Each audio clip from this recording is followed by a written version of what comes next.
Good morning, ladies and gentlemen. On behalf of the organizing committee, warmly welcome you all to the third day of Typo Day 2017, Colombo. Celebrating typography and diversity, held for its 10th consecutive year, presented to you by the Department of Integrated Design, University of Moratuwa, Sri Lanka, in collaboration with the Industrial Design Center, Indian Institute of Technology, Bombay, with the support of Indian Design Association and Akshara. Today, our proceedings will be under the themes of typography and context, typography and localization, typography and programmatic, typography and the young mind, which will also be followed by 2 vision addresses. Without a further ado, it is with pleasure I introduce to you our first vision address speaker. It's none other than Mr. Russell Miranda. This individual graduated from Sir J.J. Institute of Applied Arts, University of Mumbai, and began his career first as a freelance designer and then as an art director at Grand Beaux-Arts in the early 90s. He is now the executive creative director for Grants McCain, Sri Lanka. And also he has worked in McCain offices in India, Bangkok, Madrid, and New York. Having worked on most of the leading local and international brands in Sri Lanka, he brings with him today a vast experience of strategic creative direction. Mr. Russell has also been awarded locally and internationally for his work, mainly for many campaigns of the Year Awards, gold at Regional Asian Award for Sri Lankan Airlines, silvers at Goa Fest Creative Abbey 2012, and a design finalist at Cannes in 2012. To session the vision address, I cordially invite Dr. Sumantri Samaravikrama, Faculty, Department of Integrated Design, University of Moratuwa, Sri Lanka. Over to you, madam.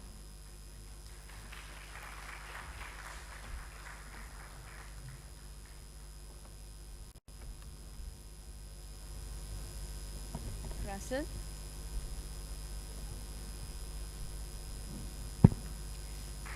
I introduce Russell to you. Over to you.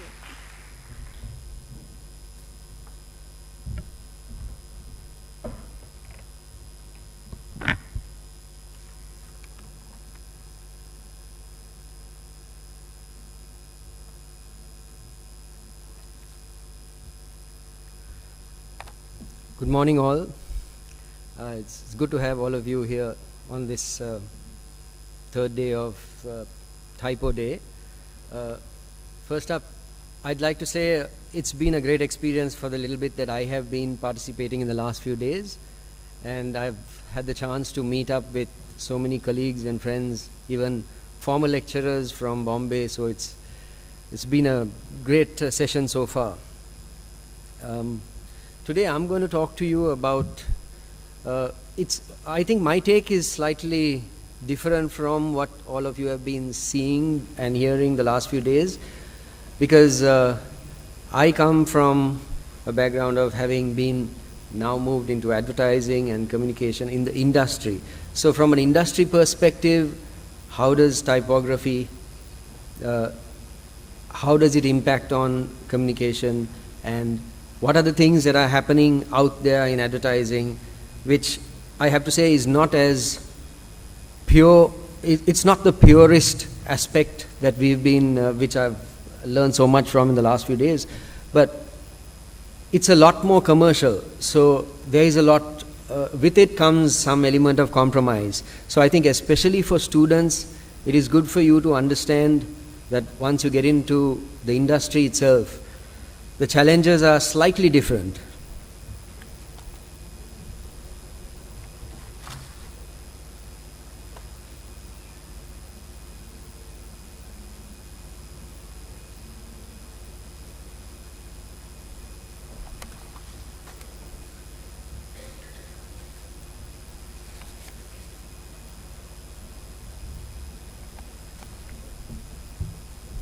presentation is it?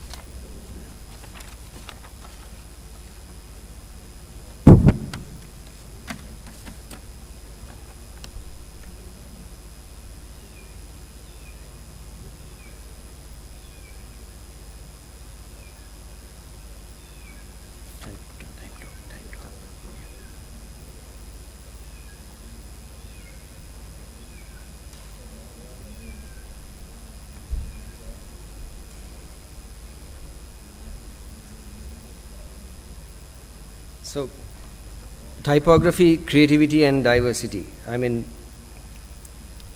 first up, I think it might be useful to sort of understand or pull back a little and understand this sort of a defining role for creative people and what they need to do. To get creative, you really need to vary your thinking and encourage your mind to look for information associated with other concepts. So, what that means is it's almost a mental process where two or more bits of information come together in your mind to create a new and useful idea.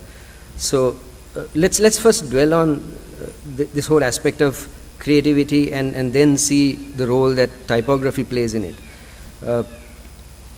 So this whole aspect of making information associated with other concepts is it has been sort of likened to schizophrenia in a lot of ways, where various bits of information come together and it forms new ideas. Of course, in the case of schizophrenia, I would say it doesn't end up with most often a useful idea, but it's based on a reality, and it can lead to delusion, hallucination, paranoia. Some of that, in some cases, we tend to experience emotions like that close enough in advertising as well. But needless to say, you have to get beyond this.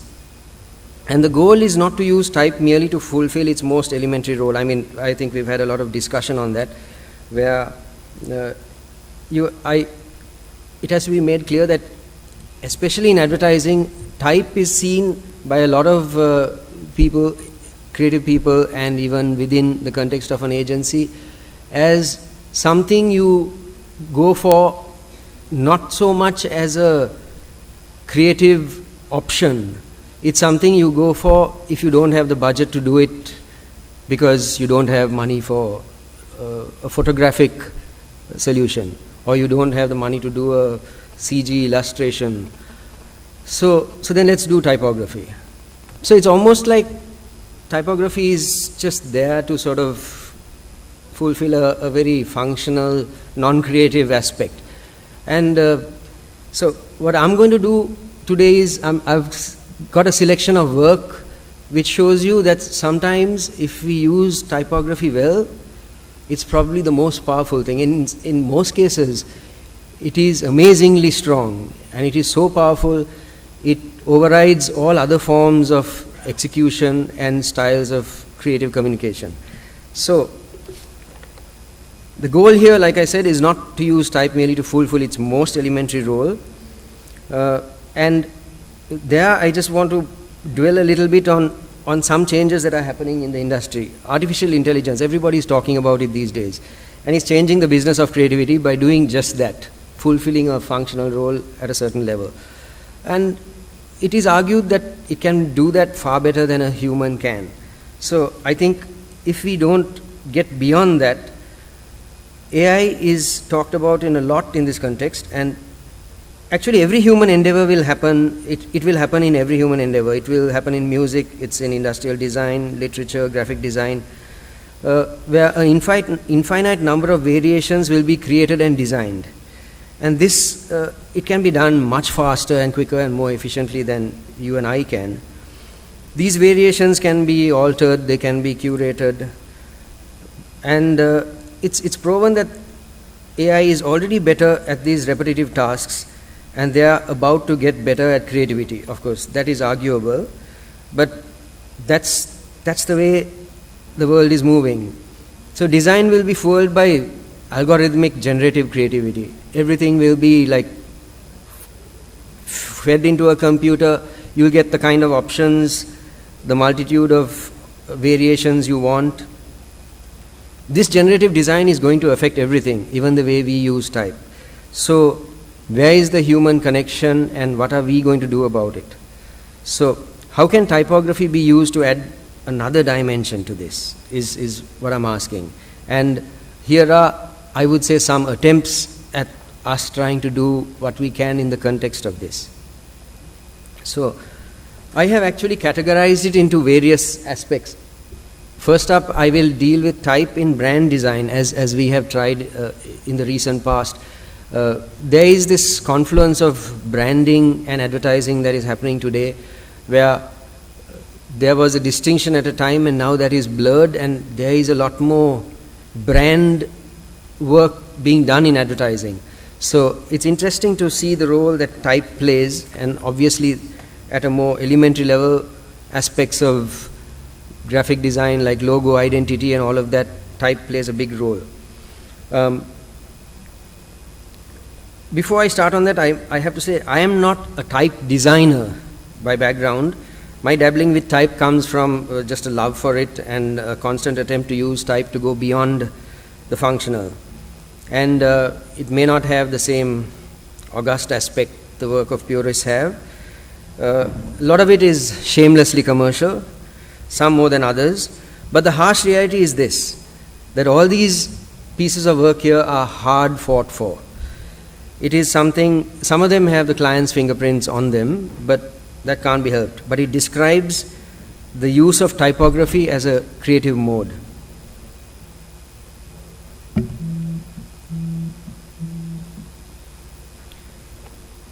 I will start first up with a simple aspect of a logo design that we have that was recently completed for a big brand in Sri Lanka.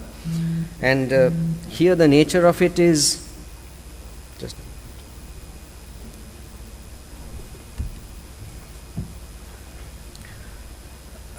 if I might just describe the meaning of this for some of you. The brand's name is Helle, and Helle is the word Helle means something pristine, something pure, and it's also the root of the word, I mean, it forms its roots in the word Sinhala. So the synonyms, we have used here the device known as a rebus, where it's like part word and part picture. So the Singha aspect is the lion, as you can see, and Helle is the type itself. And this was like one aspect of the use of how we formulated typography with this. And it's in the context of a lot of brands, you tend to have a capital letter as the first letter, but the fact that it's a lowercase h is because we want people to almost see it like the completion of the word mark and picture. Then here is another example of, I think we touched on this yesterday in the context of Chinese typography. One of the speakers was talking about a number of translations where, you know, it's just slapped on, you just get the Chinese type coming up there with no real sensitivity or consideration. We are not vastly different here too. There are lots of design oversights here with a lot of brands and things, and here is something that this was the existing logo for a local brand. And if for those of you who are into it, when you look at it, you will know that obviously this brand must have started somewhere in the 80s, because the font itself, which is Criley, is a font that was designed in that time. And ironically, it's strange when you read it now. They say that at the time when it came out, if you want something to look cool and forward-looking and modern, then Criley was the font to go for somewhere in the early 80s. At least that's the type company's definition of it. And the Sinhala and the Tamil type have been slapped on here to sort of work along with that. So the challenge for us was to sort of try and look at this and make it a lot more, you know, cohesive and balanced. And so the newer version we went with was more like this. And here again, it can be argued that maybe certain aspects of diversity that we talk about may not be sort of captured in this kind of rendering, but the attempt here is actually to try and get a sort of a balanced weight across the three fonts that also works in a way that nothing gets emphasized over the other in the context of a mass market brand like Sampath Bank. So just if I were to revisit the changes in the graphic and the typography, you'll notice where it's going.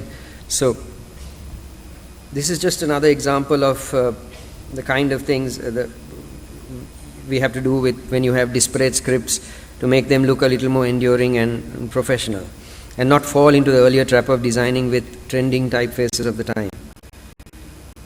So, and probably now a better example of diversity in a logotype was this. This was something we did for sort of a rollout for Microsoft, where there was a program that rolled out through the country. In Sinhalese, this reads Gamata IT. So for those of you who need to know, Gamata is, it's like IT for the whole village. Gamata is the Sinhalese word for IT, and it was like an interesting use of the @ symbol as the Mayan in the thing, in the whole logo. So it was an interesting use of that kind of typography. And here again, another branding exercise we did where it was the rebrand and the launch of Cinnamon Grand. Here again, we did many variations of types, and finally here is a more customized font that has the look and feel, the contours and shapes of the spice itself. Cinnamon, if you look at a stick of cinnamon, it's got somewhat of this kind of contours.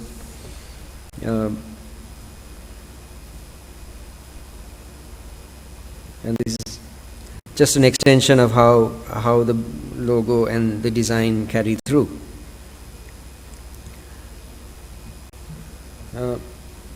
Moving on, here is something a little more of the idea of using type as an iconic logo device. The ubiquitous red mug for Nescafe proved that you don't really need a brand name in the design. You can actually just make it work because everybody recognizes it as Nescafe. This was an interesting campaign that we did a couple of years ago. This was mainly, there is a very popular event that happens down south in Hikkadua by the beach. It's called the Hikka Fest, and it's just one endless party of an entire weekend where all the young people go there, and the vibe is like amazing on the beach. But it's also notorious for everybody having loads of alcohol, and so it was in an almost ironic twist to use the words, the phrase drink and drive for coffee, where we ran a promotion where people were supposed to look out for these boards on their drive from Colombo right down to Hikkadua, and the promotion works where when you get there you receive prizes and all of that. So this worked really well for the promotion, and it became a very popular sort of a slogan and a device. There were lots of t-shirts and things. Here again, the structure of the type, we kept it very organic and sort of unstructured in a sense, just so that it captures the mood of the event and the kind of vibe that Hikka Fest is known for.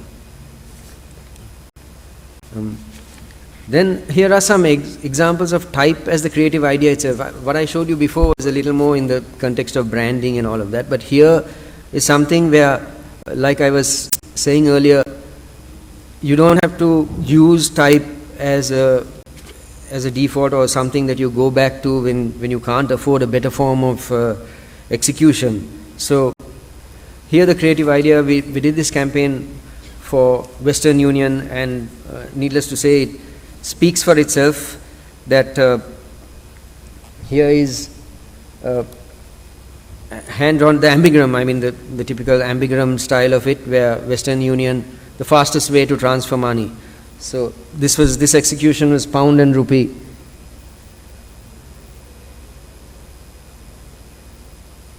And this one, dollar and rupee. In each case, we have tried to sort of capture the typography of the currency that we're depicting.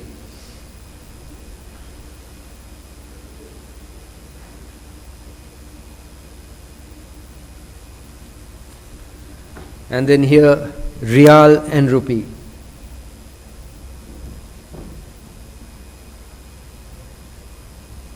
Just a note on this, we did a lot of experimentation with the rendering and the types, and we tried so many various things, and finally we had the opportunity, we worked along with the famous ambigram artist himself and type creator John Langdon, and these final executions were actually done by him.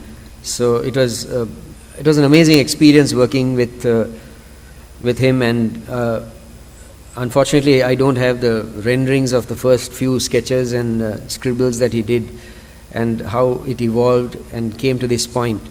But it was an amazing exercise in ambigrams from a man who's, I think, if I'm not mistaken, started the whole thing.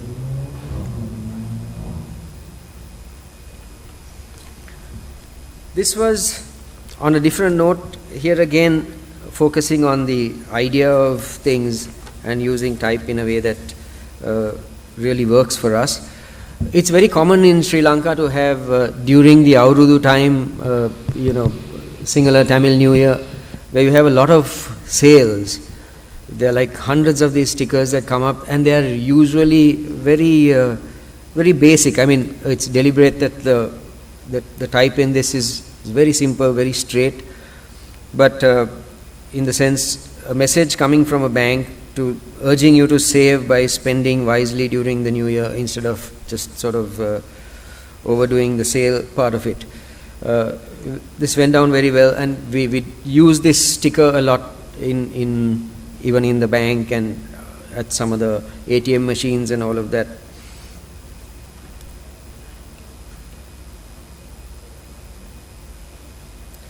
And here are some examples of a lot simpler aspects of using type on Sri Lankan Airlines. How many ways are there for us to sort of describe the number of times or frequencies for a flight? So here are some interesting executions. Colombo 10 times a week, Bangkok 13 times a week, and things like this. Rome now flying 3 times a week. We have particularly liked using this style of advertising because for something as functional as this, it's nice to keep it as minimal and simple.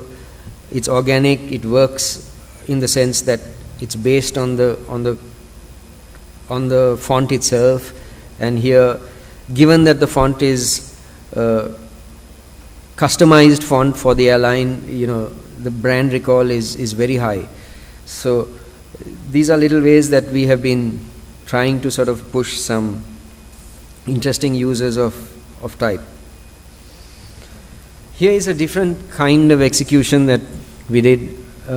This was for a series of workshops called Brand Mantra. In fact, the last one concluded last week. This is from a couple of years prior, where we actually created the font out of wire and made it like this. This was at the time where great brands have this quality that is undeniable. It goes beyond the logo, is larger than the sum of its communication, be enthralled by the power and the scope of visual branding. And the title reads White Earphones. This was with a reference to Apple long before Samsung came in and crashed the party. Here again is another execution on similar lines, triangular chocolate, the obvious references without using logos, and an interesting type treatment.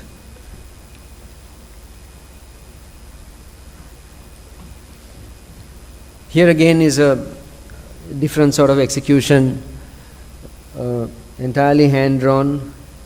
Let Khans hear your roar. This was a promotion for the Young Lions marketers competition, where we designed the entire event and all the executions for it based on the same graphic.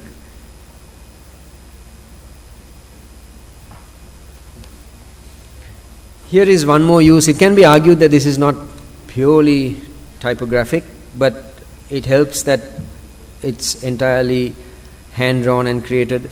And here the idea was, it was urging people to consider a housing loan, and it's a commonly known thing here in Sri Lanka. The problem with a rented house is that every landlord has a spare key. So it might be a slightly creepy way of putting it across, but it's a well-known fact. People know the insight that when you're away on holiday, the landlord creeps into your house just to check if you've maintained the place, everything looks good, and So it's just an interesting thing to get people thinking about if you want them to consider a housing loan. So this was another customized execution.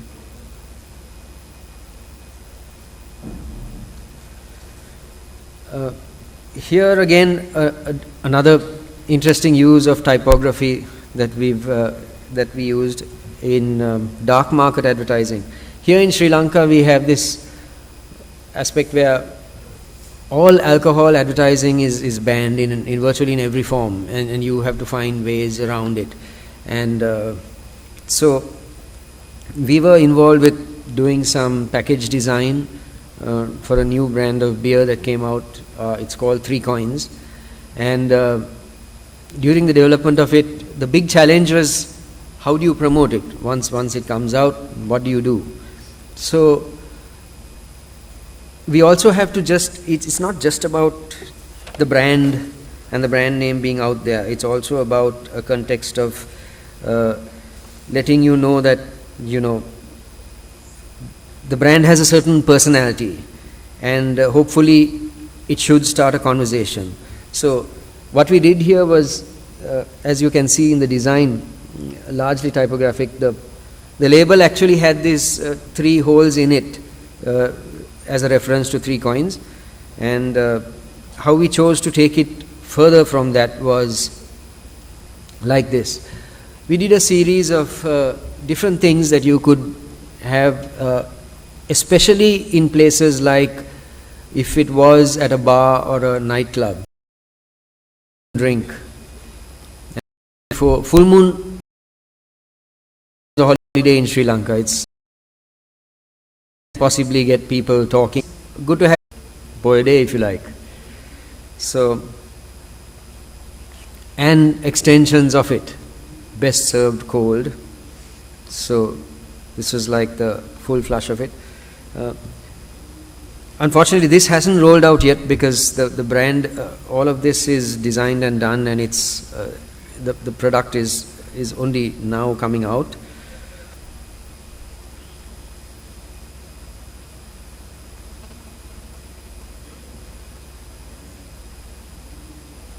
Okay. Here are some other aspects of expressive typography. Some things that are, maybe not as much the use of typography as we've seen in some of the earlier examples, but very much working for us. Here is something, it says tequila bomu. It's like, drink tequila. That's the thing in Sinhalese, but we sort of customized a design to use during a particular event, and took it further like this in terms of posters, with headlines like this: "Waiter, I need a worm in my drink, tequila bomu." And moving on similar things, acknowledging the way tequila is drunk and what eventually happens as you go on.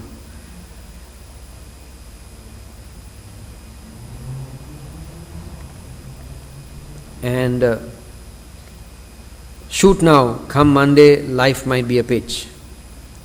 Here again on similar lines. Then here again, this was another promotion we did for Khan's Lions, where the whole thing was to encourage people to sort of attend some of these. Sometimes we find that one of the biggest challenges is to get people to attend some of these events. So I won't go through the entire conversation, but here is a conversation between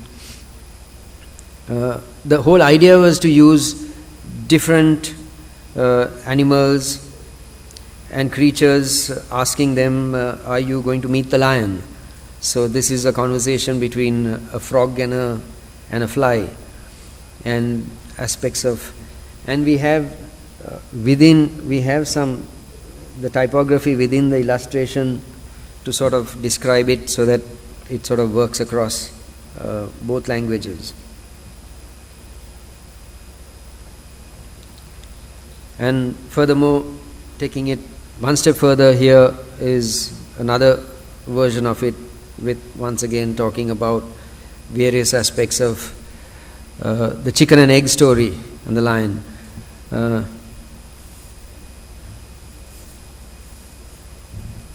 Yeah. So that's just broadly the kind of structure and the examples that I have for you in terms of how we have been using type and some aspects of type design in work that we have. Just to give you some of the examples that I've shown you are actually more of a creative variety, where the client's involvement is not so intense and there isn't that much of governing by the client. But some of the branding examples are more in line with how difficult it is to sort of push a certain aspect of pure design. So I think the challenge, especially for younger people in the audience who are from an academic perspective, the kind of timing and the facility to design and do things, you may not have the same kinds of limitations. You certainly will not when you're out there still as a student. But when you get into the industry, you will realize that it takes a lot of effort, and it takes a lot of selling, and it takes a lot of conviction to get people, to get clients buy-in on design in its purest form. So that's my take on it. And if there's anything specifically that you would like to ask me in terms of specific aspects of the work I've shown you, we could pull back to it, and I'd like to sort of talk to you about it. Thank you, Russell. It was really inspiring. I'll open the floor for questions.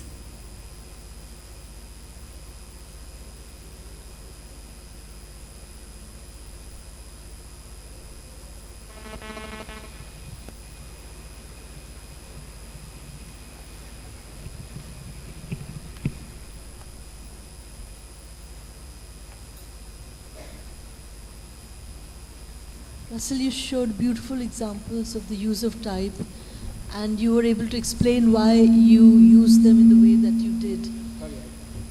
I said you used beautiful examples of the use of type with explaining how you did, why you did, and it wasn't just something out of the blue. You explained the strategy behind the use of type. I ask something from a different perspective now. It's a concern I express on behalf of a lot of people. You see, as a student of JJ School, which is a fantastic school, and which has given rise to a crop of advertising professionals. Since you're in Sri Lanka, I can justifiably say the world around, not just in India. It makes us proud to realize that a school can actually be the motherhead of such talent, because A, it attracts talent, and then there are folks in there to nurture the talent, right? So now let's say when a Nobel Prize winner wins an award, we look up the papers to quickly understand which college he's come from. Was he from MIT? Was he from this college, that college? If he's of Indian origin, was he from one of the IITs? And your heart sinks when he's not from an IIT, but from MS University Baroda, and we say, wonderful, I mean, a college can produce a student like this. But that doesn't happen when you win the Cannes, or you get nominated for the Cannes, or for the Abbeys, or for all these awards. No one asks, which college did he come from? So now, let's say we begin to ask that question, and then it becomes incumbent upon ourselves to plow back. It becomes give back time.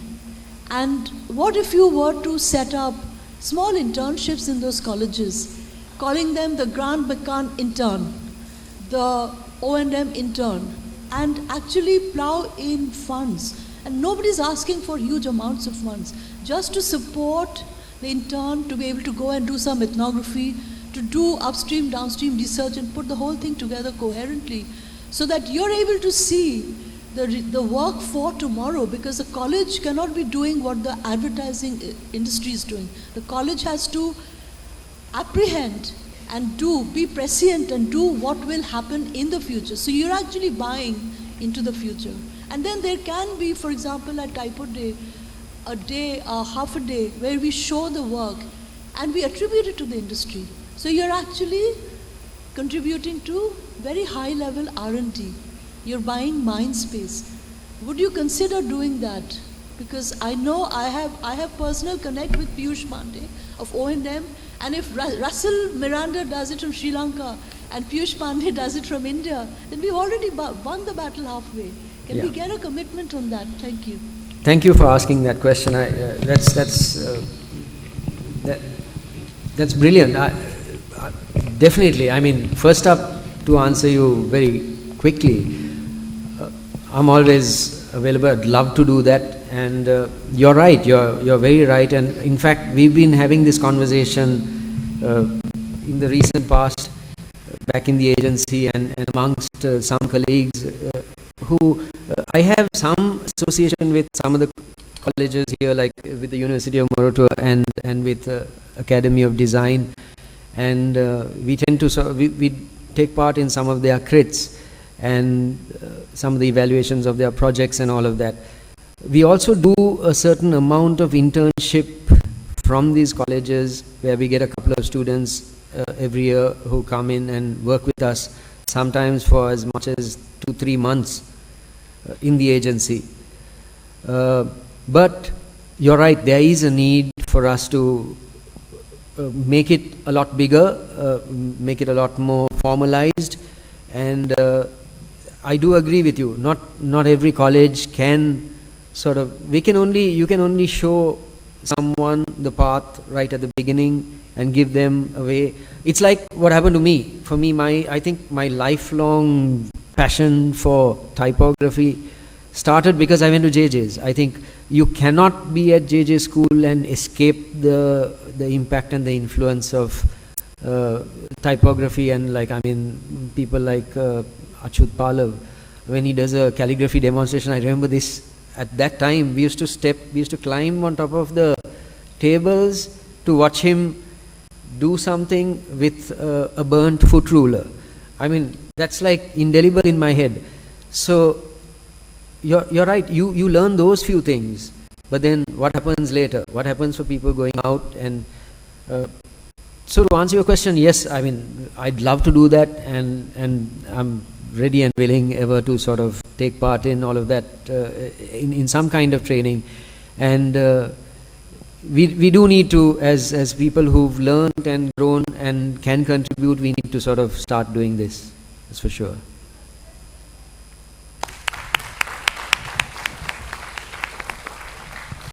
There's one more question there. Hello. My question is more of another answer to the question that was just asked. I just kind of felt compelled to just also defend, but also speak on behalf of all the industry in Colombo.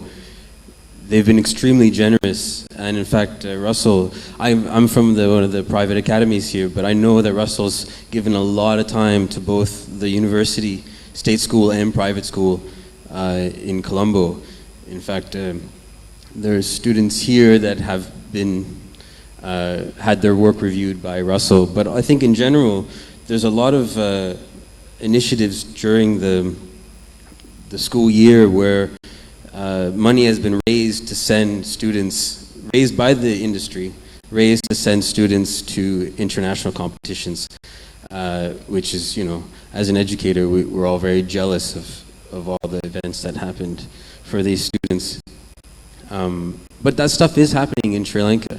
And that's one thing that I think we should all be proud of, that there is a lot of initiatives for such a small island. Yeah, I forgot that. Thanks, Alan.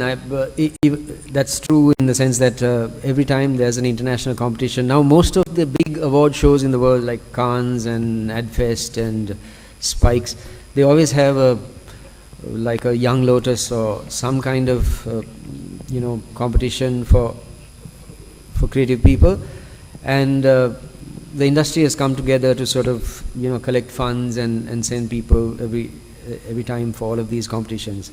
So that's a start, but I do agree there's a lot more that we can do. Any other? One more question there. Yeah, hi.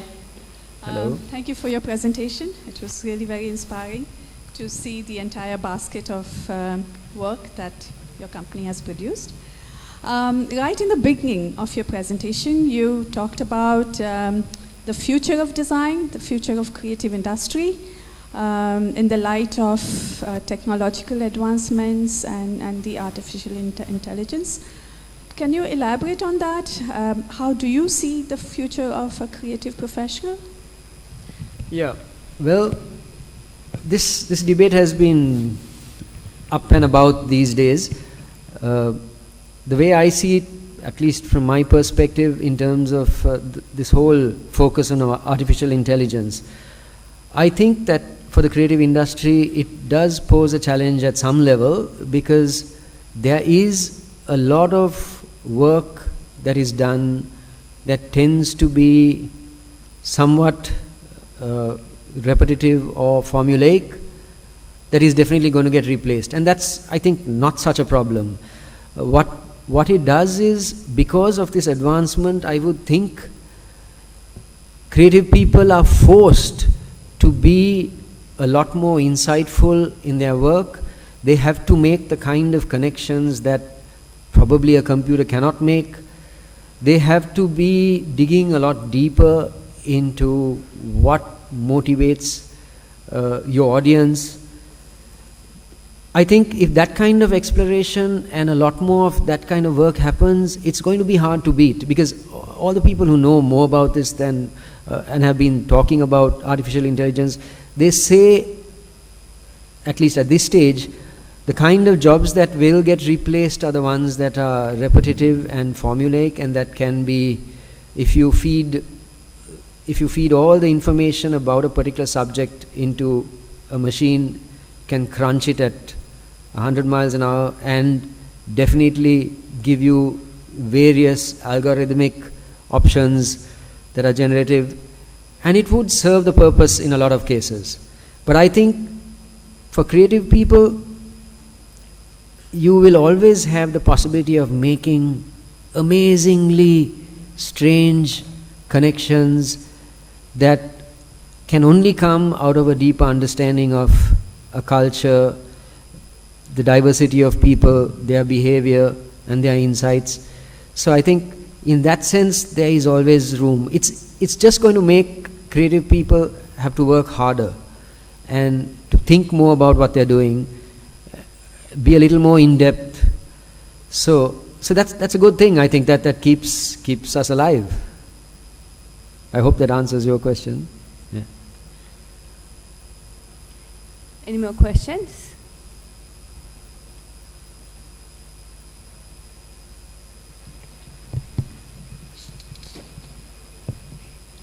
Yeah, hello Russell. Hello. I'm Paresh Chaudhary, I'm from India. Actually, it's a brilliant presentation. I love your typographical works because I can understand that I'm from advertising background also. So actually, my question is a small question because you said like a lot of times, the budget constraint. Because of that, you took this typographical route. Is that true, or like you found like there is some kind of scope of creativity if you explore with typography? That was the point, or like only the budget constraint? Yeah. Sorry, maybe I didn't make myself clear at the time. I said budget constraints are one of the things that usually force agencies and people to look at typography as a default. But in this case, I actually was showing you examples. I don't think there's anything here that was actually determined by the fact that there was no budget. Sometimes that would have been the case, but the solution, I would say, in most of what I've shown you came up as that being the solution. This is probably the best way. Now, when I showed you the dark market work that we did, this is just a small bit of it. There's a lot of other stuff that we've been exploring. But there is no, I can't think of another solution. And I don't think that if I had tons of money, we could have come up with something that would have been better. I mean, I'm sure that there's always ways to improve the work. But in terms of a solution, no, most of what I've shown you here was because that was the solution. So to answer your question, I know that happens in a lot of not just agencies, but a lot of solutions where they think like, if you use type, you can do it cheaply. I don't agree. I think that sometimes that is the best idea. Finally, I think any creative problem, the best solution should be born out of, is that the right solution? I mean, you think about it, is this the solution? Sometimes it's not just whether it's a press ad or whether it could be a t-shirt, it can be anything. So the key thing, I think, is for creative people to look for the most effective combination of medium and content. What is the best medium? What's the best content that talks to your audience in a compelling way? Thank you, Russell. You're welcome. We'll conclude this session.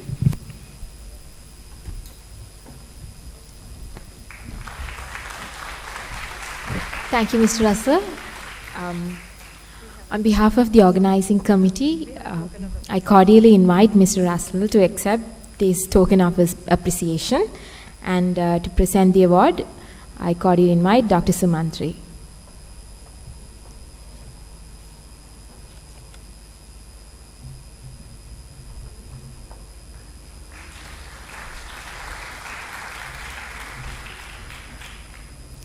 Thank you, Doctor. Moving ahead for the sixth session of this conference under the theme of typography and context.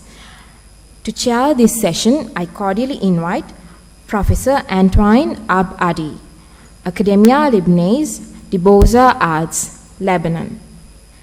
Also, I cordially call upon the following speakers to the head table. Mr. Omiros Panavias, Cyprus, University of Technology, Cyprus. Ms. Shumon Bandari from New Delhi, India. And Ms. Layanvi Mirando, Independent Graphic Designer, Sri Lanka.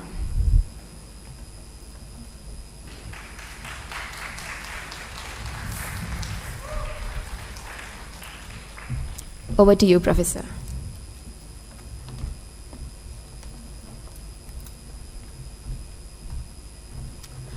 Hello.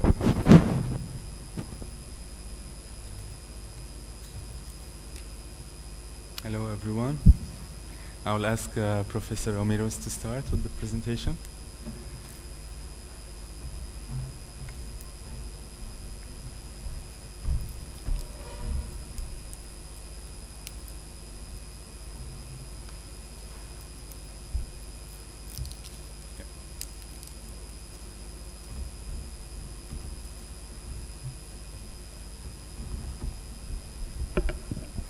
Hello. Hello, good morning to all. My name is Omiros. I'm from Cyprus. I'm a graphic designer and a lecturer at the Cyprus University of Technology. It's got a great speech before from the presenter. And I'm not going to talk also about mostly on typography, but mostly on diversity, on the book arts and on the printed page. So I'm going to present a personal project I started, the Case of Oak zine, titled Reflecting Culture Diversity through the Printed Page. The current case study will aim to better understand the importance of zines and independent publishing. We'll examine the cultural diversity of Cyprus art and design scene through the type and image of Oak zine, and we'll focus also on the contributions that have been submitted to the zine so far, numbering 5 issues. So to start the presentation, a bit of Cyprus. Back in 2013, the political unstable culture and the economic and social crisis that hit Cyprus and the Mediterranean in general, also in Greece and Spain, have driven all the local art and design scene to search for a new and non-traditional publishing form to communicate out their ideas. And by self-publishing and independent publishing, that opposed to high-end luxury books and magazines, designs and self-publishing allowed small publishers to cater to enthusiasts by dropping all the extravagant printing features that were once considered a necessity to the people, and moving towards a more content-oriented and honest experience. And zines, so what are zines? So the term zines or zines refers mainly to independent smaller publications that are commonly reproduced by a photocopy machine or any other inexpensive form of printing. And zines can be distributed face-to-face, pick up from local cafes or bought at local independent bookshops.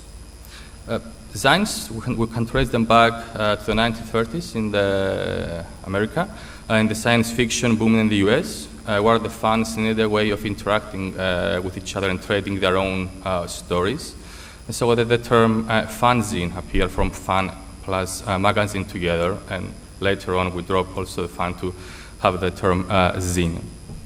And they gained popularity later on in the 70s with the DIY revolution, and peaked with the Riot Girl movement, a feminist movement that emerged in the 90s and used mainly zines to communicate their ideas. So whether in the form of a single voice, personal diaries, comics, anthologies, writers' works, zine content is a pure form of expression of the subculture, and as Dan Combe argues, zines are independent and localized, coming out of cities, suburbs, and small towns that are matched by any commercial mainstream publication in their freedom of expression. So, Oak zine, Oak is an abbreviation of Iorei Kibrei, that translates to the beautiful Cypriots in an ironic tone. And it's an independent visual library for words and image in the form of a 16-page zine, so it's a very small publication. Each issue is showcasing projects from the art and design world in Cyprus, including literature and poetry, free to any political or any ideological view, so there are no themes attached to the issue. Oak artistic and visual style is formed by its own contributors themselves. There is a structure for publishing and archiving projects that have a direct or indirect link with Cyprus. Have 40 contributors up until now, and each participant could submit a past or current piece of work they'd like, having only in mind the printing aesthetic of the Riso machine that was used for printing the issues. The Riso machine, very quickly, burns, it's like a photocopy machine, but burns single color images into paper stencil that is wrapped around the cylinder drum that you see on top, which then transfer the color onto the paper. And you need to change the drum each time for a separate color. So in a way, it's like a digital silkscreen, someone can say. So I'm going to show now some examples of sample of work that has been published in OakSign. Not mainly using typography, you can with collage or from industrial designs, because there were no themes attached to the issues. So firstly, artist Ramian and Tumazu sent me a collage of this Zaha dinosaur park that used phone application to do it. And this piece, if you look closely, it's a socio-political statement criticizing the government decision in Cyprus to build a modern multi-million public square designed by the late Zaha Hadid in the center of Nicosia, bridging the ancient Venetian moat. And you can see up now the construction site that they're building the new square in Cyprus. Fanos Kyriakou submitted a fake vacancy to design for a position of a museum guard with very high criteria and standards, emphasizing, again in an ironic tone, the people's perception on the efficiency and productivity of the public sector, again in Cyprus. Telephotographs that took cacti with written typography on top, the truth seemed to Myland and the riot to Kobe. Again, we can see that she's using the Cypriot cactus fruit as a black canvas, and because we can find this cactus all over Cyprus, she's using it to explore the everyday objects in their connection to the world. And illustrators submitted her daily poetry, written using with just a black marker without any concern of kerning, tracking, or anything, so she can deliver a more radical or raw feeling to her work. Selexnaris, a designer and typographer, proposed this experimental typeface as an homage to the ancient Cypriot syllabary that was used in Cyprus from as early as 1500 BC. And Xinaris is asking if the island cultural heritage can shape the ground for a development of distinctive typeface design. You can see also the inscription that from ancient inscription, this Cypriot syllabic script. Poet Labragis that used handwritten letter forms on top of people portraits to stress the complexity of semiotics and words. And Nikos Stefan on the right uses this 8-bit arcade feel and typography to visualize potential upgrades of human technology. Another one interesting project that was submitted is the written notes Mira found from her mother. It's a personal record of their diary of their private posted communication system that they built up. And we can see here an example of the Mediterranean country's collectivist culture. And according to George Adolph's, Cypriot families tend to extend their family structure into a larger kinship network and try to keep links with each other. Michalis, that explores the relationship and the attachment of the body to object and people into space, tries to portray the difficulty the Cypriot LGBT community face, expressing the sexuality or their identity into the public. Konstantinidis' illustration on the right of marble patterns. It's a pattern that was found in Cypriot children marbles, on the left, Pyrrhia, that were popular in the 80s, so it's a more melancholic and nostalgic message. And lastly, for the examples, an industrial designer, Merer Gerou, submitted this chair on the chair on the right for the Church of Cyprus. And it's a piece that is suggesting an aesthetic upgrade or change to the unchangeable environment of the Church of Cyprus. You can see how the church are in the current state on the left. And she's trying to also to expose the modesty that was exemplified in the craftsman, in the local craftsman in Cyprus. So looking closely at all the examples above, we can find links to the island millennium-old art history and cultural heritage, and to status quo and identify the past, current and future voices of the local art and design scene. On the left, an illustrator submitted pottery because she tried to learn the craft of pottery so so that she can use the surface of the pottery for her illustrations. So the 2013 economic crisis sparked a period of enlightenment for the art and design scene in Cyprus. It motivated locals to look back and at our own culture and heritage and express it in a new, exciting ways. More than half of the contributors decided to present work that derives at least part of its inspiration from the local culture of Cyprus. And there was an attempt by the contributors to speak to their own communities that are rarely represented by the big, shiny mainstream media. Because it's more free to express your words through design and the self-publishing world. Throughout, also the contributors learned the advantage and the possibilities of the Riso printing technique. And the influence the designs and the preservation of the cultural heritage can be outlined briefly in those examples shown in the current case study. In a series of briefing papers, Maria Rosario argues that one sign of a healthy community, it is simultaneous ability to preserve and invent its culture, that is to conserve its history and heritage while developing new expressions for current times. She also underscores the importance of diversity, which is often considered the hallmark of an innovative, creative city. For Cyprus, alternative print-based designs like Oak operate on the fault lines of heritage and innovation, providing an unbiased venue for a diverse group of artists and designers to renegotiate Cyprus' identity on their own terms and have an impact on Cyprus' cultural, diverse, and intellectual stimulating art and design scene. And so this is an exploratory case study. So more issues are about to come out, more diverse issues, and more freely the contributors can speak out themselves.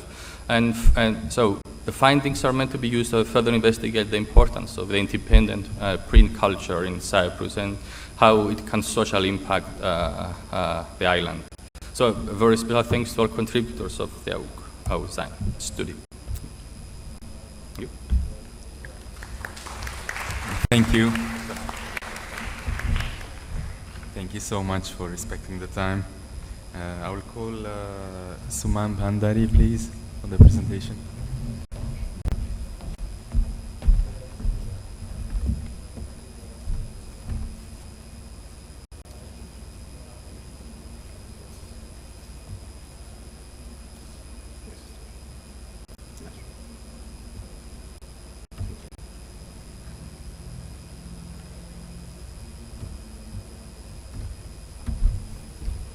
Morning, everyone. I'm here to present before you my first font that I've designed for Google Fonts. Every typeface is a testament to the time when it has been designed. The Mina font project has strived to adhere to the same ideology. There is undoubtedly a need to respond to the rapidly evolving requirements in the new globalized, multi-script, multi-language typographic environments. Through this, an important discourse is constantly created between the tradition and the modernity among communities, thereby providing a fresh and refined identity to them. In such a scenario, to cope with the scarcity of the availability in terms of typography in certain scripts,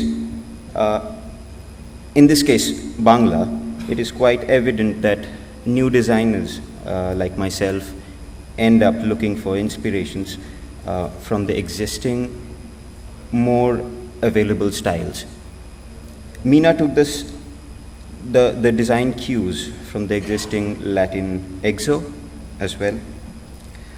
My past experience in advertising gave me an opportunity to explore constantly with forms while designing logos and for clients or working with letters at various levels. This aspect got carried along with while trying to explore the definitive form for my first font. My approach was based on the context of both the ongoing trend and the future potential and consideration of the various audiences, along with the inherent lack of standard in the digital context with respect to the Bangla script. There are different approaches taken to teach how to write a language. I was introduced writing Bangla by being introduced to the art samples already available in the Bangla culture. The simple contours of Alpona, ritual paintings on the floor of the house, mainly painted by Bengali women at the time of religious festivals, played a significant role. Most of the Bengali kids till date are introduced to writing systems with the help of a wooden stylus dipped in milk that acts as the ink during the Saraswati Puja, or Vasant Panchami as it's popularly known. All the geometric shapes in Alpona were drawn by using clay. To my earliest memories, graphemes were introduced after teaching straight lines, adjoining lines with dots, triangles, rectangles, and circles respectively. These basic shapes were gradually metamorphosed into graphemic shapes, which is often a new and a strange experience for the first-time learners. Graphemes on the basis of their homogeneity, examples like the sounds of bo, ro, ko, dho, jho, etc., with their atomic triangular graphemes, or shapes like o, to, o, oi, with their basic circular shapes were often put together with the contours of Alpona to execute the learning process. In typography, we try to create shapes and forms, or in other words, textual context is shaped from the words, and the willingness to see shapes that we haven't previously seen draws more light to what can be done. This was the key line of thought initially while trying to conceive the form for my font, Meena. The different character forms which usually we see in Bangla are mostly varied on the grounds of modulation of the strokes and the nature of the curves. Most of the letter forms adhere to the styles where the features like the knots, buds, circular lobes, or the bowl, and the gentle curves on the diagonal strokes of the delta in certain characters. These are some of the key aspects that has helped me construct the overall style of the font. The initial drawing started with trying out a very square form with sharp rounded corners and straight strokes, the rounded knots being replaced with square ones, and the buds were slightly tapered with slightly tapered angular spurs. The ascender tails in some of the letters like Rosho and Dirgho, O and O, got straighter forms as well. The initial drawings of some of the letters like Do, Jo, and A also had tapered and sliced terminals of the vertical strokes. However, on further development of the basic letter forms, it became the need to stick to certain aspects of the known anatomy and incorporate them in an improvised manner. This led to the exclusion of the knots and the spurs from the structure, and it gave it to a more neo-humanist form. The curves became more gentle, losing their sharpness and getting flat endings where they terminate into angular shears. The form achieved a more characteristic open apertures. Having worked on some of the basic forms for the vowel and the consonants, incorporating the same characteristics in some of the letters became quite a challenge. The letters like po, tho, and bho are a few examples. Bangla has a rich cursive base, and by nature, the style of writing have had modulated strokes. The characteristics of the letters completely depend on the author's handwriting. The complex and cursive nature not only makes the characters difficult to construct as digital outlines, but also makes them less identifiable without a context. Meena, having the neo-humanist style of construction, have had less modulation in the strokes. The weight mostly increases on the outer lines along the curves, and gradually straightens as they approach the terminals, with sharp corners, squared curves, and straight strokes in lieu of slow curves. The terminals are slightly angled like the Latin form of its exo. Well, the group of conjuncts are probably the most critical and debatable aspects of the Bangla script. This makes writing in Bangla quite difficult, but the overall not only does it make writing in Bangla difficult, but the overall practice of the language as well. And to transform these characters into type becomes quite a unique challenge. The varied cursive nature not only makes characters difficult to construct as digital outlines, but also makes them less identifiable, again, with respect to the context. There are examples of conjuncts where the letter form doesn't adhere to the inherent letter forms that builds them. So here is kyoe moe, which comprises of ko and sho and mo. And that transforms into kyoe moe, which is completely a transformed character on its own. According to Professor Devobroto Bandopadhyay, a renowned linguist from the Indian Statistical Institute in Calcutta, who have been quite instrumental in letting me know the nuances about Bangla script, explains these as opaque characters of the script, and it further creates ambiguity among the learners of the language, irrespective of the age. He further explains that the different interpretations of such complex forms by different users creates further confusion, mostly among the young learners. During his involvement in the Education for All in India program, or the Sarva Siksha Abhiyan, on behalf of the Indian Statistical Institute, Calcutta, during the early 90s, he and his team observed that in spellings like Panchayat, where there is the use of conjunct ioe and cho, most of the students had immense difficulties in writing the complex structures. It became more difficult for them as there are different representations of the same complex letter forms, where the delta in the letter form can be written on either side of the vertical stem.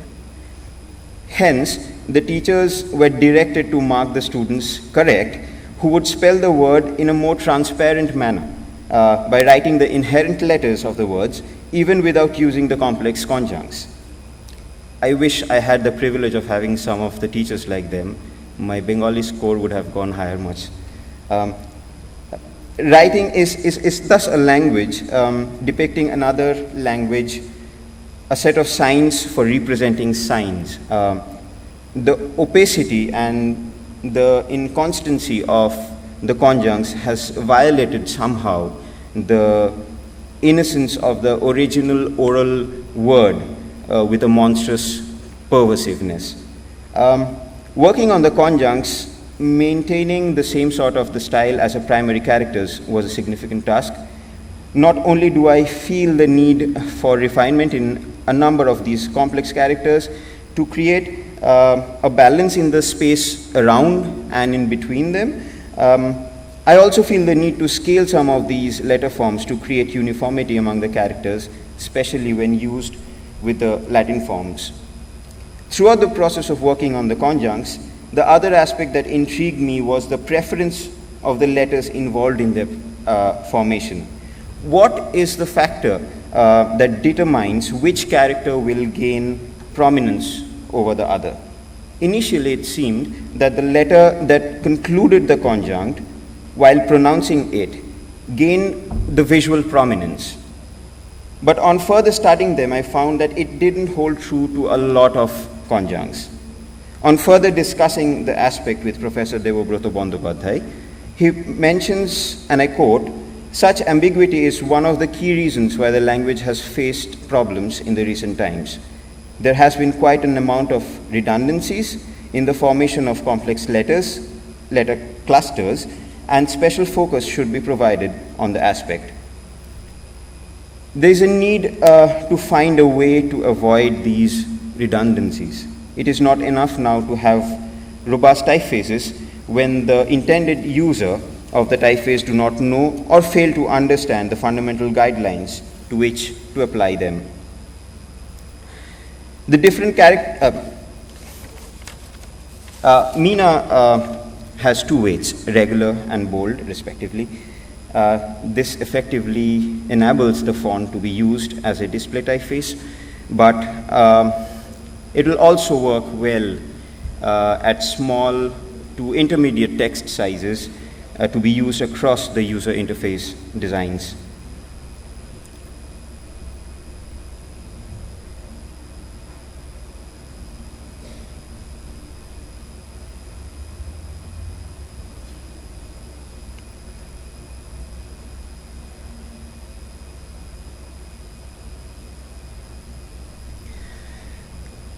Typeface design is a social form of designing, and this inspires me. I have always longed to see a Bangla font devoid of its characteristic features, vis-a-vis the rounding of the terminals or knots and contrasting bowls. The stroke movements, shapes, axis, knots, loops, and the ratio between the horizontal and the vertical strokes all played a significant role in the design, and the complex conjuncts required a substantial attention while working on the project. Combining the letters with the curvilinear nature with the style I intended was challenging. Constructing them with a digital tool that are more Latin-centric, like naming the glyphs required for the testing to adhere to the open type features, was also difficult. To develop Meena, I faced all of this, but this only increased the appetite to delve more into the subject and get fascinated. Every decision brought more decisions, and connecting them with the logic was perhaps the most challenging part. The ultimate goal, however, lies in making the script not only easier for the nascent users of the script, but also for the users who are enthusiastic in learning that language that has the 7th largest user base globally. The urge becomes more dire when we come to know about the extinction of almost 300 languages in the last 70 years, that is, post-independence since 1947. Through this project, I've attempted to get closer to the nuances of the Bangla script and learn the way they function through the contemporary practice in design typeface, in digital typeface design.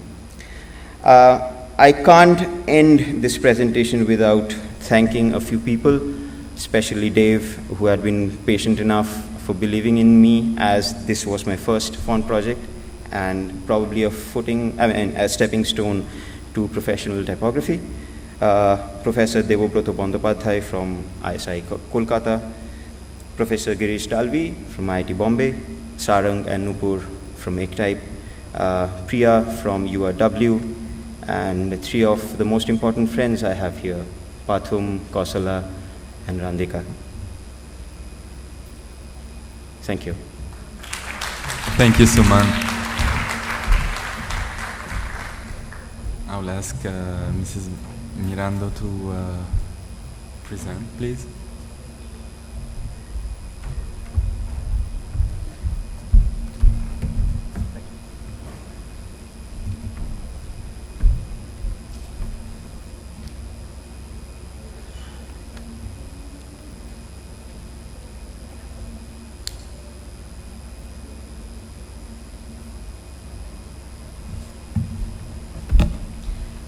Good morning, everyone. I am very pleased and humbled to be here, and I thank Typo Day and University of Muratoa for the opportunity.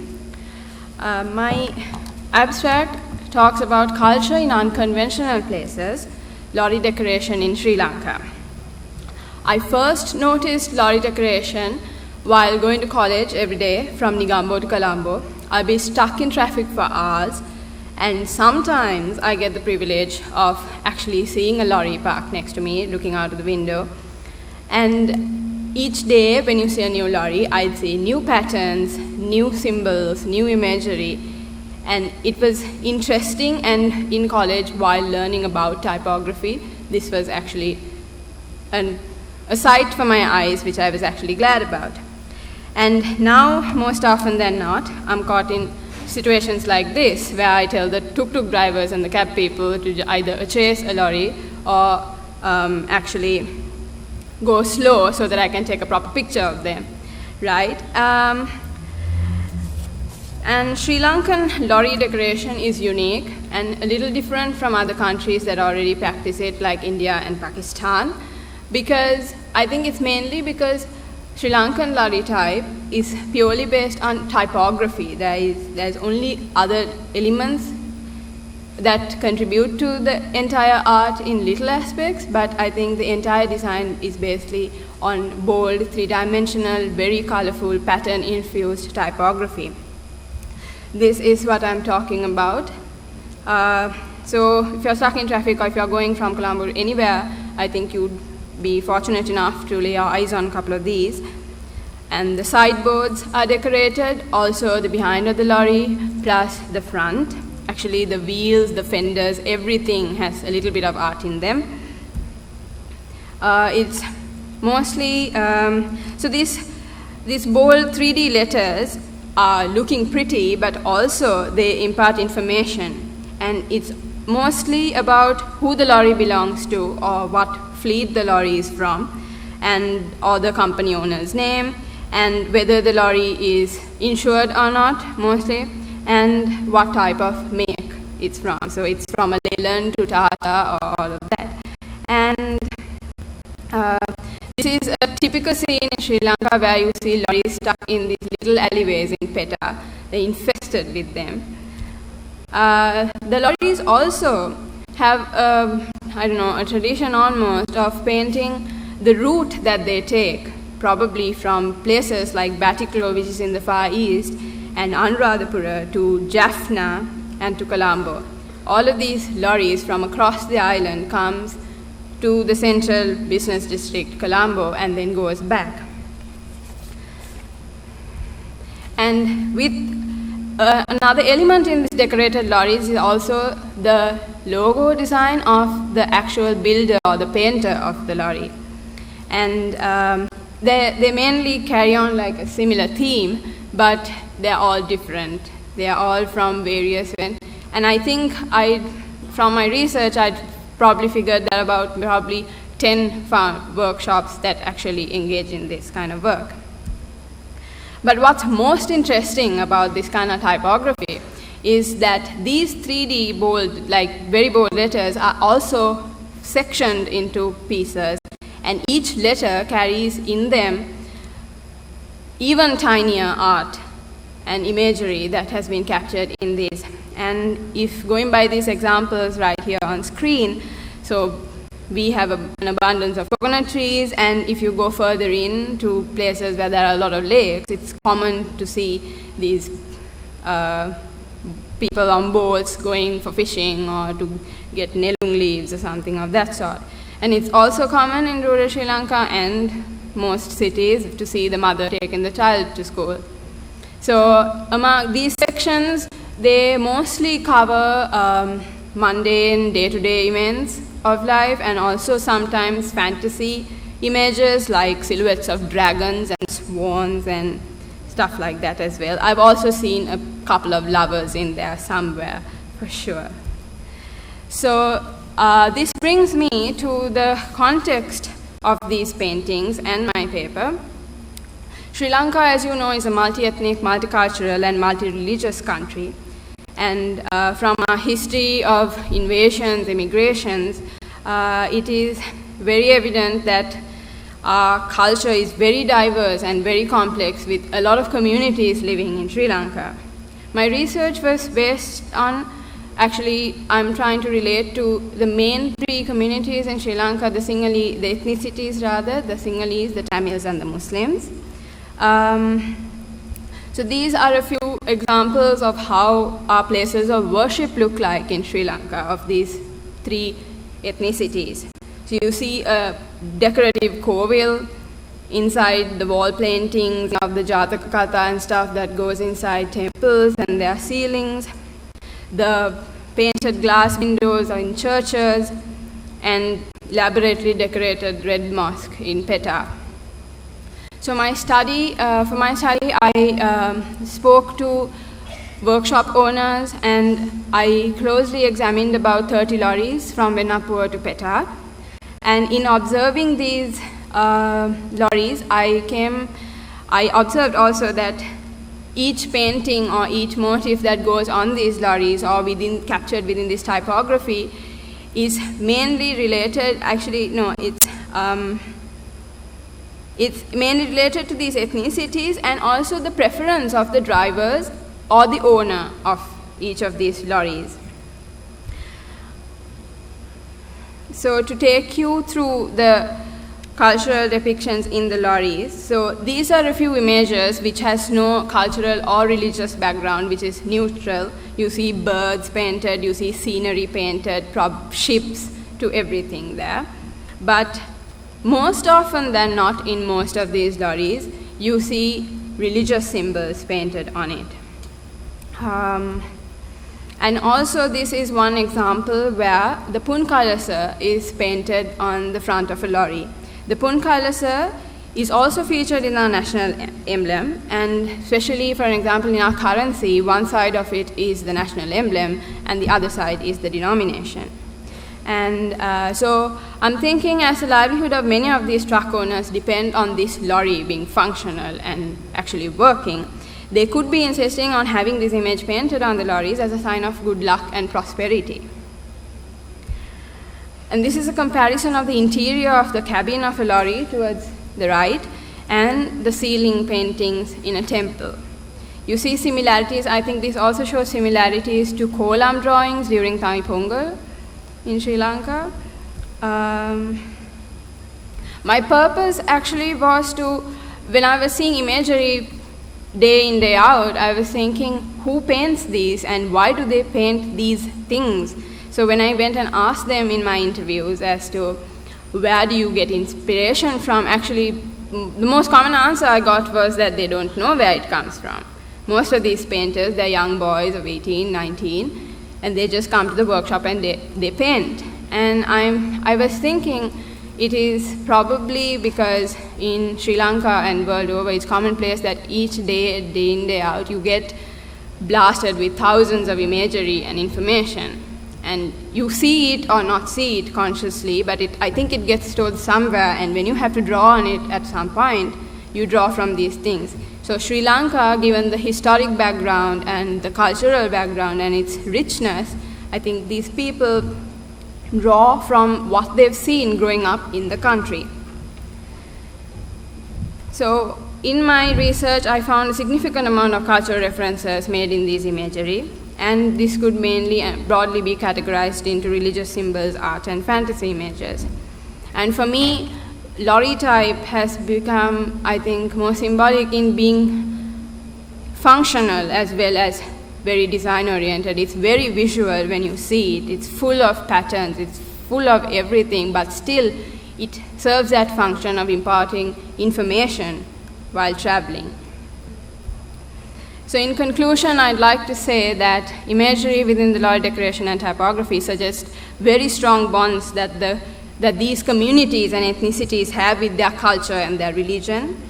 And the non-religious imagery, I'd like to say that it's probably conveying or depicting the journeys from far off from Colombo and into the city, what they see when they pass the lakes and the mountains and everything. And maybe also to commit to memory some special day or scenes that they want to remember. I kind of think that these paintings are also like getting a tattoo. And I think it's mostly a form of self-expression as they travel far from home and come into the bustle of the city where it's mostly bland. I think when they drive in their lorries, I think it's a way of saying to the people who they are and what they believe in. And to conclude, I think the cities in Colombo and Sri Lanka are developing at a rapid rate, and all buildings and cultural artifacts are getting hidden or built on these days by huge skyscrapers coming up every day. I think this is a great way to catch a glimpse of our diverse culture and our identity as a diverse nation. Thank you. Thank you. Thank you for the diversified presentations, and I think we have like 10 to 15 minutes of questions and answers. So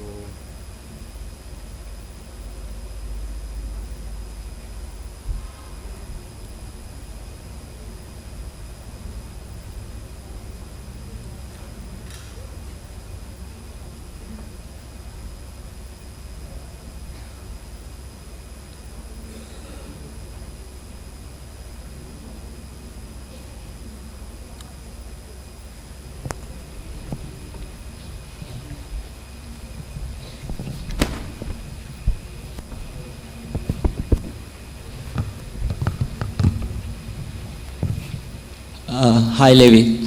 Thanks for the really insightful and nice presentation.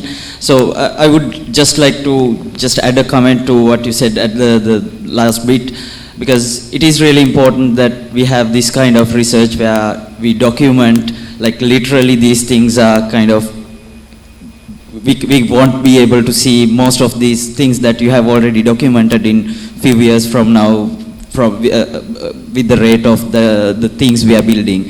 So it is really great to have research like this, and I hope it would be an inspiration for all the students and researchers and even teachers in the room to kind of have this kind of study, because it is actually urgent at this point of time.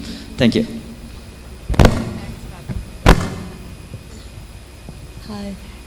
Thank you for the very inspiring presentations, very, very young at heart presentations from all three of you. Lovely topics.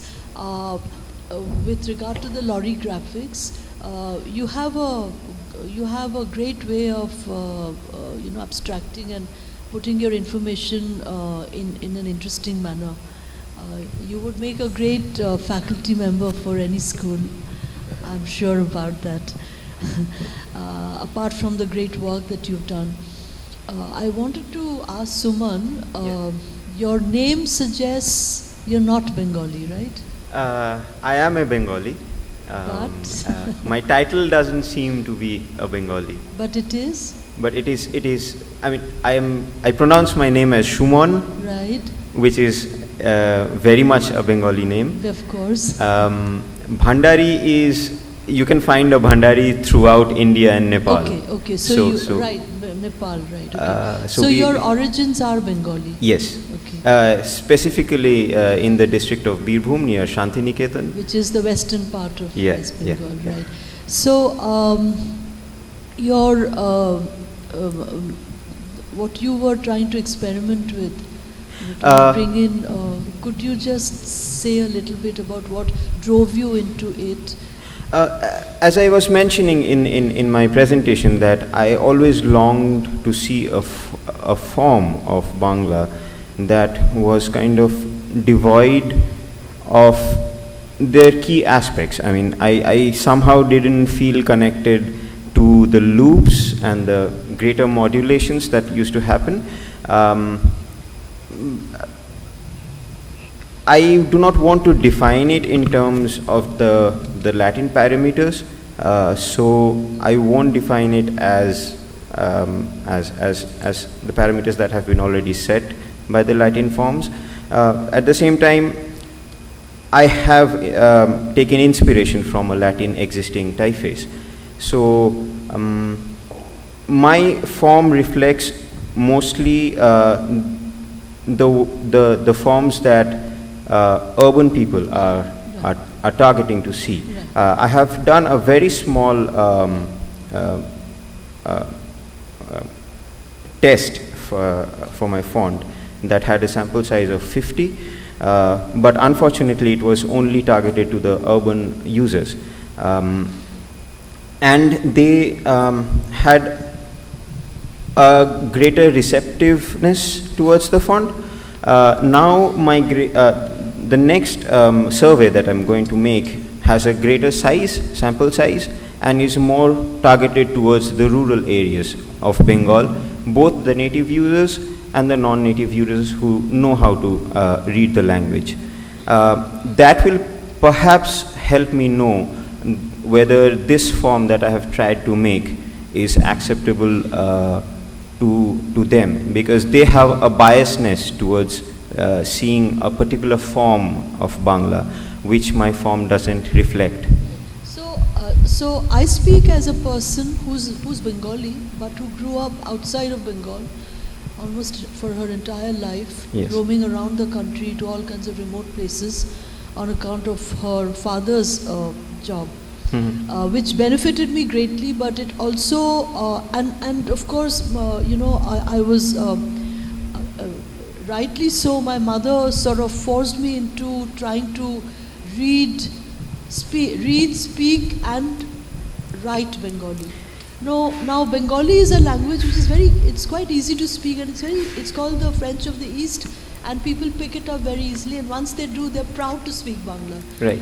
But it's very difficult to write, and you actually brought in a very significant point where you said that because of the cursive nature, the writer redefines the writing. Yes. Right, and it's difficult. So I used to be very mechanistic in the way I wrote, because I was trying to learn textbook style, and I used to write slow, and I would get less marks because I would never finish my work, and so on. So I think you have another stakeholder, the urban Bengali, the rural Bengali in Bengal, and then the stakeholder like me, who is the outside in person, loves Bengali, would love to write nicely, and in fact my writing has improved. Yesterday I wrote Antoine's name in Bangla for him, and I've just written Reke's name in Bangla, so I enjoy writing, and I know those who don't write Bangla look at the type as a very artistic form. So maybe you could leverage that and bring it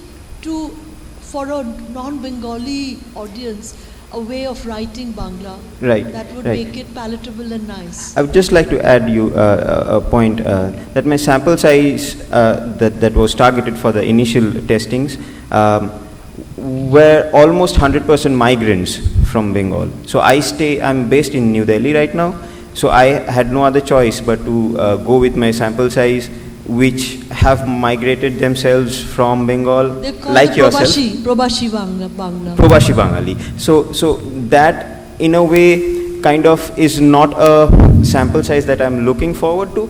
At the same time, that provided me also the chance to see whether the urban people who have an access to digital medium more accepts or rejects the form that I'm trying to make. Thank you. Thank you, ma'am. Congratulations to take the challenge of first of all venturing into designing a Bangla font. Thank you, sir. And I'm very happy that you are focusing on conjugate consonants clusters, which is one of the most important aspect of Bengali script. Yes. I remember you said once that the opacity. Yes. And another thing which I remember from your talk, that you had a difficulty. My curiosity is similar to like Ajanta's, but as an outside Bengali person, which I am trying to do in my Devanagari. My question here is that this is a project which will do over, fine. But now you also have found the difficulty while writing your exam papers and you received less marks. And now after designing the font, you understood the opacity which exists because of the font. Yeah, how you can bridge the gap? If you, I suppose if you find the skeleton approach from the type design language, and from handwriting the stroke order, which needs to be, whether it is urban or whether it is rural, when the child is a child and when he learns the script, do you think that is a root cause if you can focus more on that area of, I will not say standardize, but decoding the handwriting mannerism and provide something which is common to whether rural or urban? And that's a very root cause from where they learn. Do you think that will help, or do you go in that direction, or you will complete the font and over? Sir, thank you for your question. it's a very tricky scenario at this point of time for the upcoming users of the language, which is why I mentioned an experience shared by Dr. Devobroto Bandopadhyay, who actually is helping me out in a lot of ways. He has been involved in Sarva Shiksha Abhiyan in terms of Bengal, and that is exactly what he pointed out, that he and his team had to instruct the teachers to inspire more on the content of the spelling rather than the form that represented the clusters. So if the cluster was getting difficult for a child to write down or to decipher, they concentrated entirely on whether the person is able to spell it properly with the exact content of that spelling. So they were trying to be more transparent and ignore the opacity that the conjuncts had, but at the same time they had objections from a lot of people, same linguists, who try to restrict themselves within the parameters of maintaining the culture. I hope you understand what I mean. Of course. Yeah. So that is there is a very thin line, and I hope I don't know. It's a big challenge. It's difficult to create that balance, but let's see. Let's hope. Here is one tip, because here we are common in Maharashtra and Bengal. The textbooks which are designed by the board are linguist-centric. Yes. Yeah, I'm very clear about it.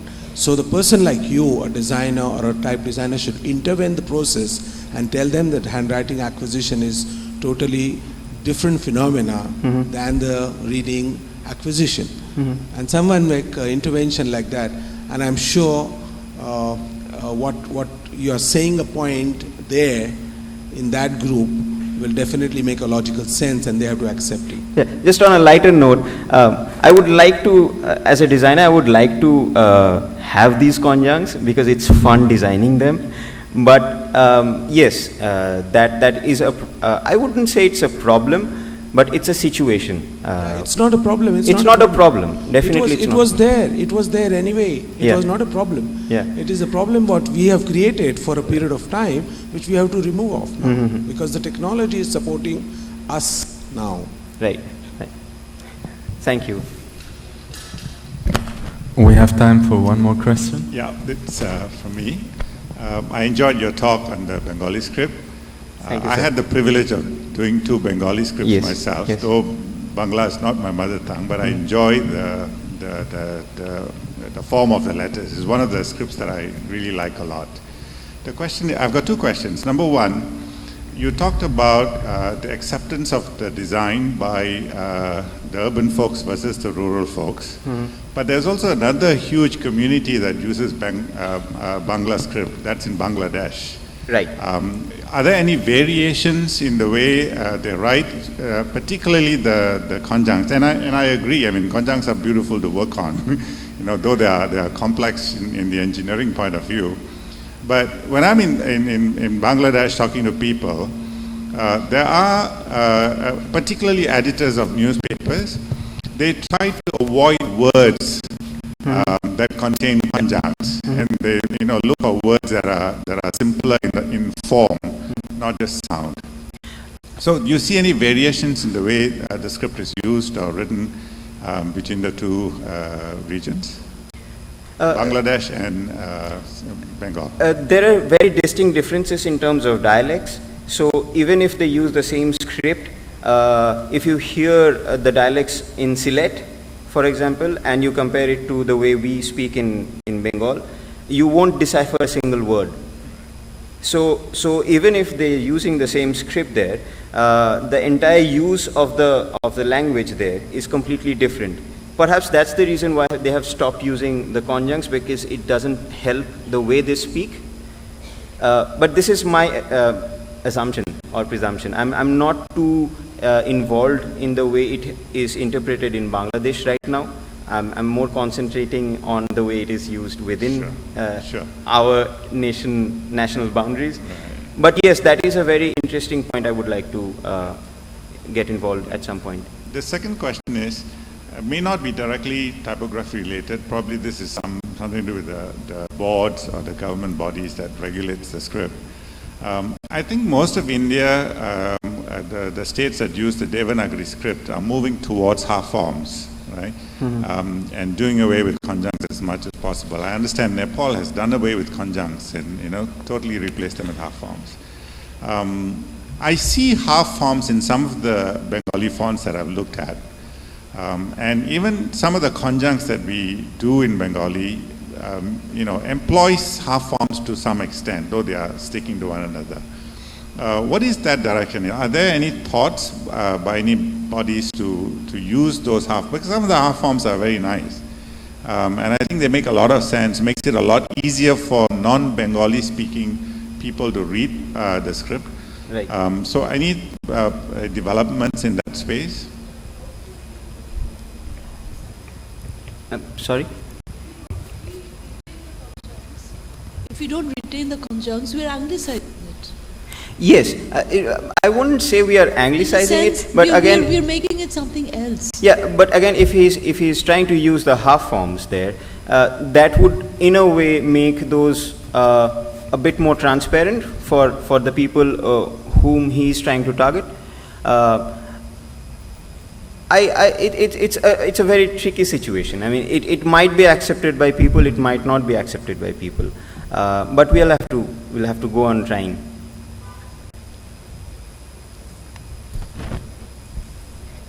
You have to, when any board, just then with of the experience, yeah.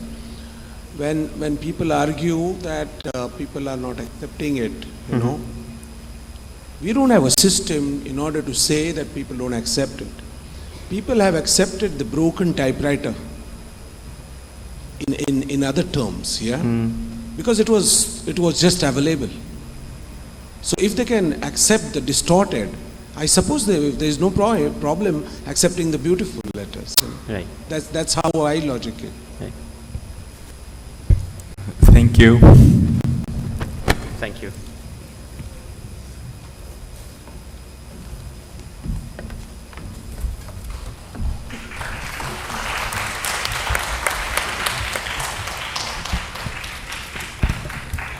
I cordially invite Professor Antoine to present the certificates of recognition to our speakers.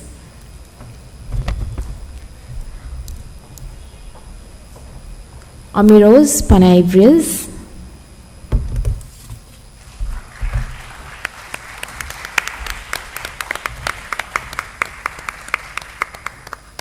Shumon Bandari,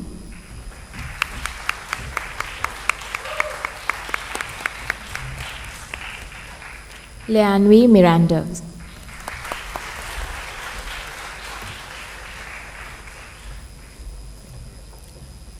To present the token of appreciation to Professor Antoine. Thank you, sir.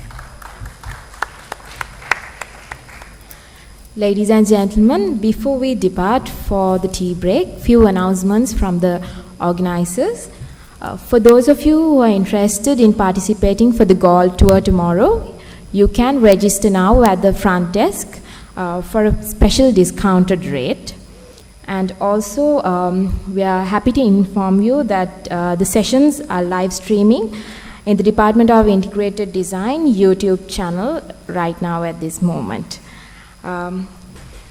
Appreciate if all participants can be seated back around 11:30, 11:40, as we are running a bit tight on the schedule. Thank you very much.